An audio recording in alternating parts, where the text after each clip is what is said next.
Hello everyone and welcome to my channel. My name is Stacy Alden and I am so excited to be sharing information today about communication. And this channel and this information is really meant for group fitness managers, group fitness leaders. I know a lot of us have various titles from directors to senior directors, and I'm kind of going solo today. If you follow me on my YouTube channel or you've seen me go live before weekly, Wednesdays at 2 p.m. Pacific time tends to be the most common time. I usually have a guest, but today I am going to fly solo again to talk mostly about communication.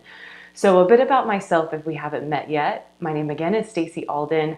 I have the pleasure and the joy of overseeing and working with a lot of instructors who teach various formats in a group setting, or they may even be private Pilates instructors who also teach classes in addition to that. And some of them are even personal trainers. And it's all done at a luxury health club in the Seattle, Washington area, technically Bellevue if you're from around here. So I have really found this calling this past year in 2020 and hopefully beyond in 2021 to really dive in and speak to group fitness managers and really start to hone in my craft. I started in 2020 with speaking to really the fitness industry in general to help be a support, a guiding light of some kind to guide us through this incredible time and to try to improve and get better during this time as well.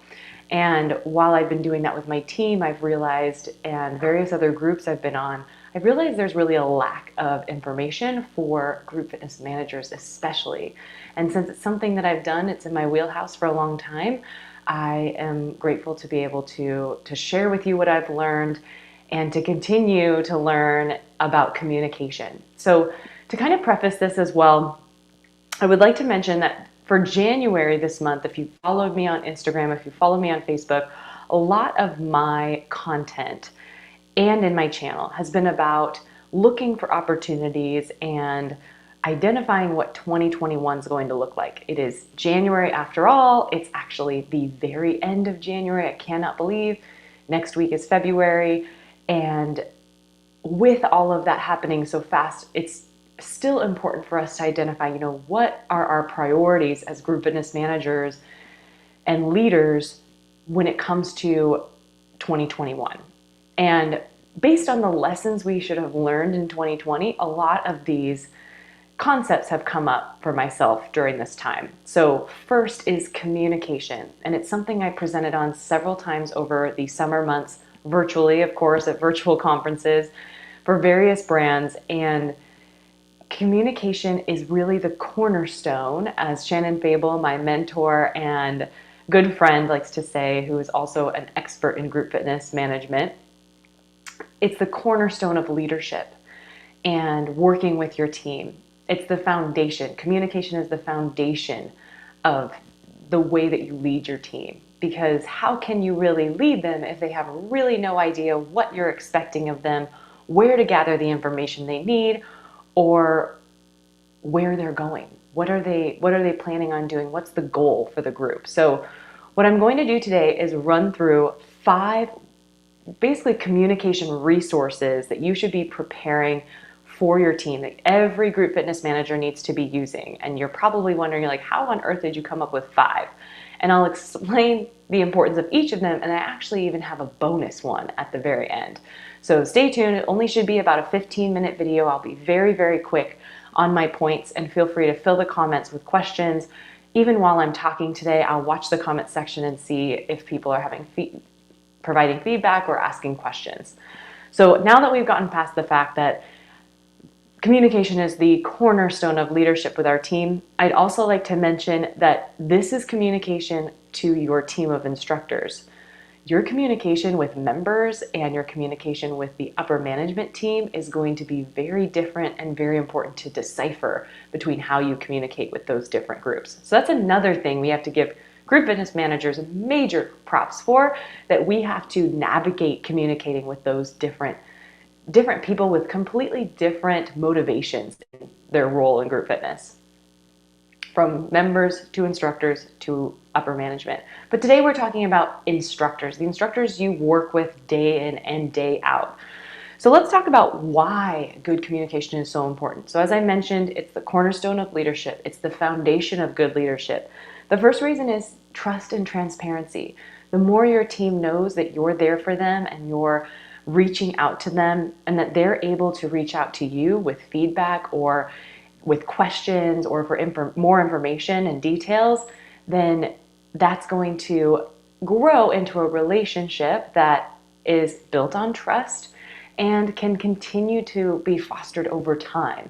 So really important to be consistent in your communication and make it a two-way street. So that's basically what's so important about communication. And that also in turn prevents turnover.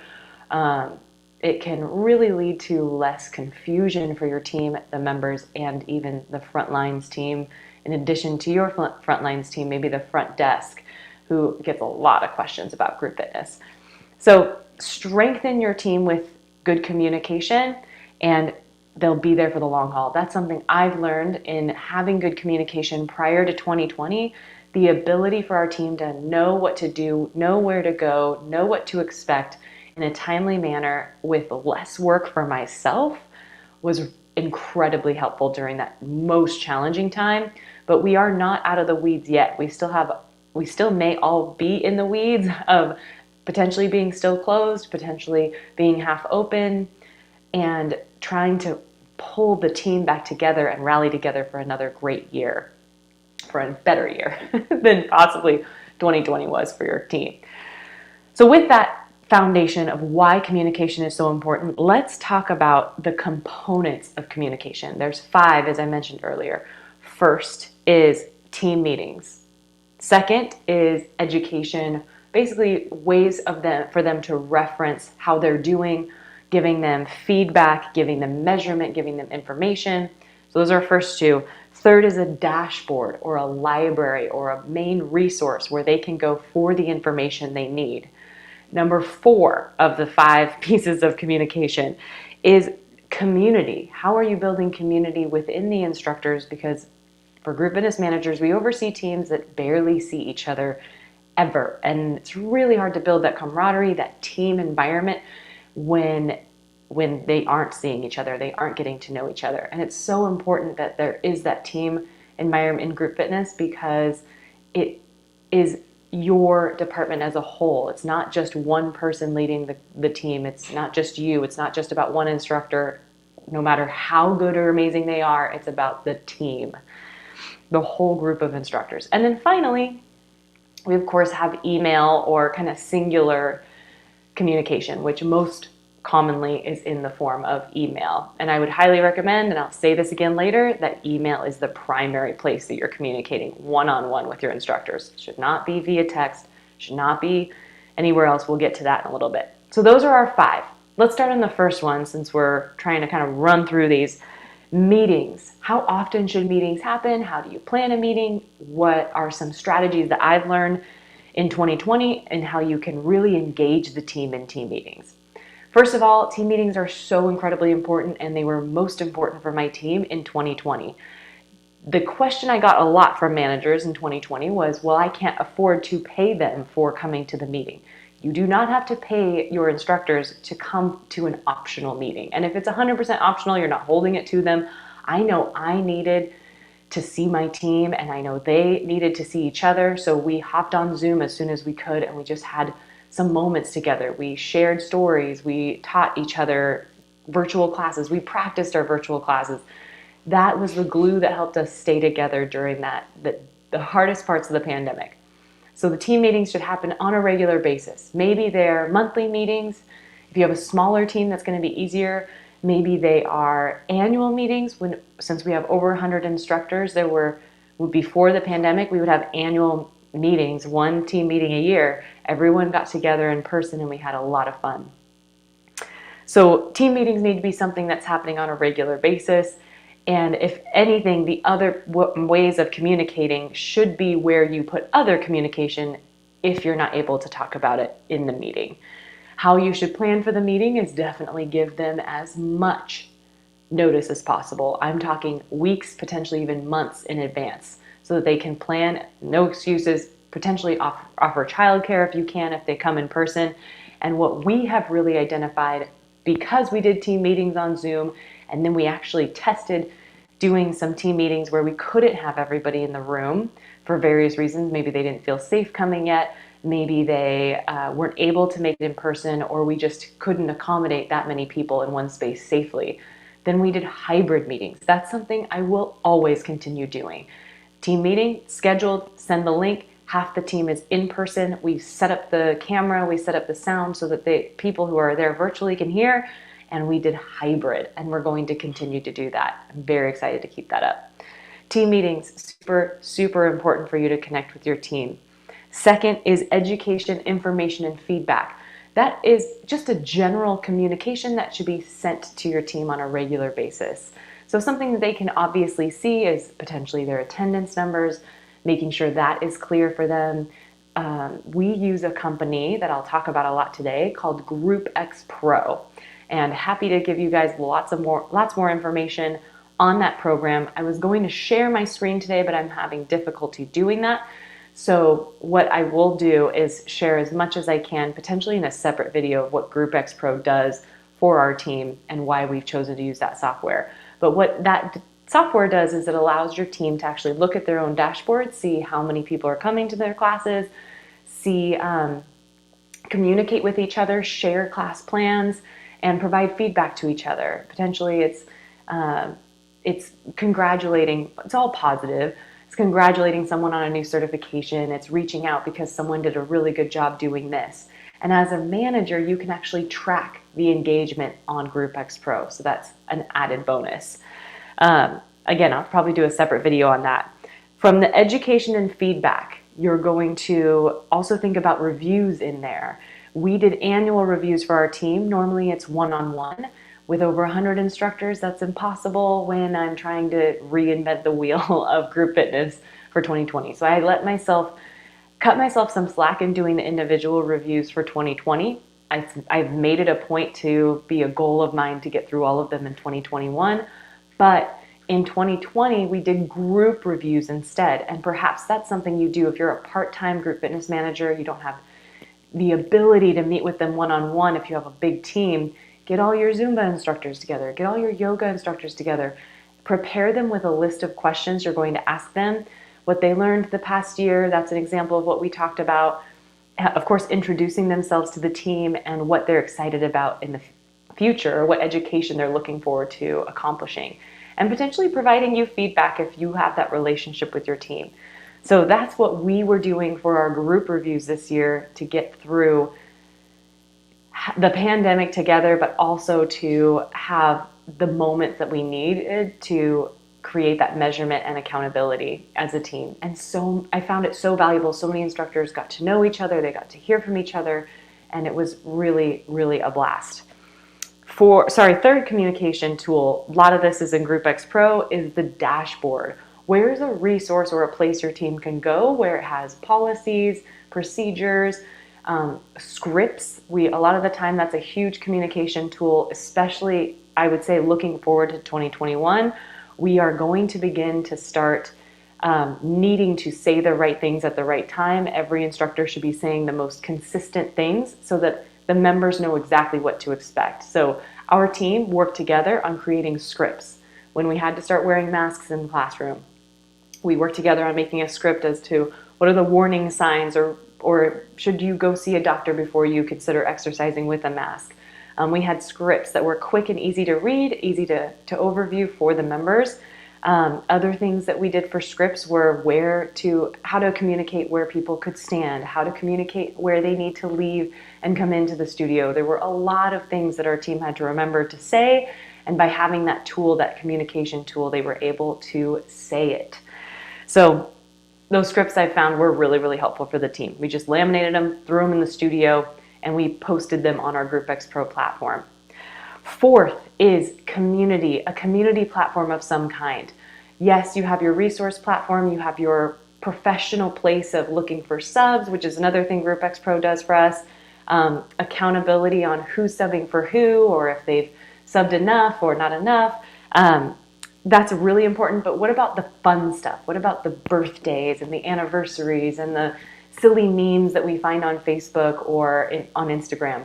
So we have our own Facebook group as a team. You can do this on GroupX Pro. It's called the Forum, but we love that. I love that page. I tend to be one of the most common people to post on it, but I continue to try to support the team in posting their own and sharing things that they think are funny as well. And it has been a really great place to build that community. We also do introduction videos of new instructors when they become a part of our team. I do a quick selfie video of them. Some of them are not for it. That's totally fine. We don't want to force anybody to do a quick video on their first day before they even teach. But I try to encourage them understanding that it's a private group. It's a place where only they will see it, and it's a way for the instructors to know who they are and promote them as a new team member. So community group, that's our fourth communication tool. And then fifth and final, and I saved it to last because it's a great communication tool, but it can be a really bad communication tool as well, and that is email. Love email for really efficient reaching individual people. However, it should not be the place where you're mass reaching out to your team. If it's a specific group of 5 or 10 instructors who need to accomplish something, or we're asking a question about a specific thing, you could reach out to those 5. But if it's something that needs to go out to the whole team, it's a policy change, and we all are experiencing that right now in 2021. If for an example for us, we weren't able to use the locker rooms, and literally 24 hours after I had asked an instructor not to use the locker rooms, we could use the locker rooms. So it's being able to shoot something to your team in a way that is clear and in one place and is more of a resource that they can interact with without affecting the actual message. So that's where email can be dangerous. If you mass email your team, there's always going to be those one or few instructors who reach out to you and reply all. And then everyone is confused because they only see the response from one person, or they're confused by where did the question that someone had get answered. So that's where having a forum or a place for your team to go where they see information you post, they comment on the information you post, you can provide feedback on those comments, then it's all in one place. It's easy for everyone to understand. And I will say once again, I'm still learning how to communicate with my team. And it's important to realize that no matter who you're reaching out to, everyone has a different way of digesting information as well as a way of communicating their own information. So really, really important for you to do your best to identify how your team learns the best. And learn from when they have questions or they're completely confused or completely lost, where were your missing pieces that you could have filled in better, and continue to learn. You're never going to get it 100% right, and some people are always going to need help and need clarification, and you just have to be patient with that. However, you need to be very strong on the rules. So I will admit in 2020, there was some gray area. There were a lot of emergencies happening. There were a lot of times where the team needed me or someone needed me, their tech wasn't working and they needed to call or text me. They knew in that moment that that was an emergency situation, and that was when it was okay to reach out to me. When it was a question about something that was not an emergency or was kind of a departmental thing, I either wouldn't respond or wait until for them to reach out to me via email or on GroupX Pro, because I have control over that. I have a bit more work-life balance. Or sometimes if they were continuing to do that and I was maybe discovering they didn't have access to their email or something might have gotten disconnected, I would ask them to please reach out to me with these questions in email. So it kind of resets those expectations. It's really important to ensure your team understands where they can reach you and when, in a way that's better for you as a leader, because you need to have times where you take a break too. So as I mentioned earlier, no text as much as possible unless it's emergency. Definitely no Instagram messaging. Definitely no Facebook messaging unless, of course, they're liking things or commenting on things that you're looking for. It's the messaging that can really get confusing. So look for them to make sure that they're sending you information via email. All right, here is the and then some, which I totally am stealing from Todd Durkin, where it's the bonus. The bonus of communication for me is influence. And what I mean by this as a leader is where and how are you showing up in the industry, especially in the fitness industry? We need more people to share what they're learning, to express what is working for their team, to express what is not working, to ask questions, to work together, to provide content and information. And that's something I've been really striving to do. And I am so incredibly lucky to have two of the instructors who work on my team here on YouTube watching this live video. Surabhi and Olga, you are amazing. They are commenting right now. So hopefully it's an inspiration. And I've seen this happen where I throw out content, I provide this stuff, and then I see my own instructors or other instructors who may subscribe to the channel or see me somewhere else get inspired and feel like they could start their own YouTube channel or they could start their own thing. So how are you showing up in the community as a fitness leader? Are you constantly complaining about how difficult it is right now? It's not easy. Are you complaining about the government? Where are you at in your influence as a leader? So I highly recommend, it's not a direct communication tool, right? But it is an indirect way that your team is seeing you show up for the industry. So I challenge you to find what you can bring to the table with this industry that needs us so badly right now as group fitness managers. And I think it's exciting to see just how much the industry is realizing how incredibly important group fitness instructors are and group fitness managers are when it comes to maintaining members, to retaining them, to referring new members, and just overall the value of what your team has to offer. So continue to be positive, continue to have that positive influence. And I believe that is all I have to say about communication. And that's, again, for your team. When it comes to the front lines, I will most likely be doing another video about that. Another video when it comes to upper management or other managers, which I am constantly learning to do better. And I hope this video was helpful. Please make sure, as I mentioned in the beginning, to like and subscribe to my channel if you haven't visited it yet. Next week, I will be live again talking more about what some things to look for and look out for when you're hiring a new instructor. So we'll start to talk about some onboarding. The theme around February is actually love for my channel, and how we can love the instructors who show up to apply for us, but how we can make sure that we love our team in ensuring that the people they work with are the best people that they could possibly work with. And we'll talk a lot more about what that looks like and how to identify those things, because you do not want to make a bad hire. It can show lack of love to you and your team. But again, appreciate you for showing up today for this live stream. Fill those comments with questions and concerns or feedback or any other ideas on communication that you've seen have worked for you. I'm going to drop GroupX Pro's website in the chat as well, and potentially recap what were the 5 things and technically 6 things for communication into 2021 and how we can be better at that and ongoing forever. Have a great day and continue to save the world one group fitness class at a time.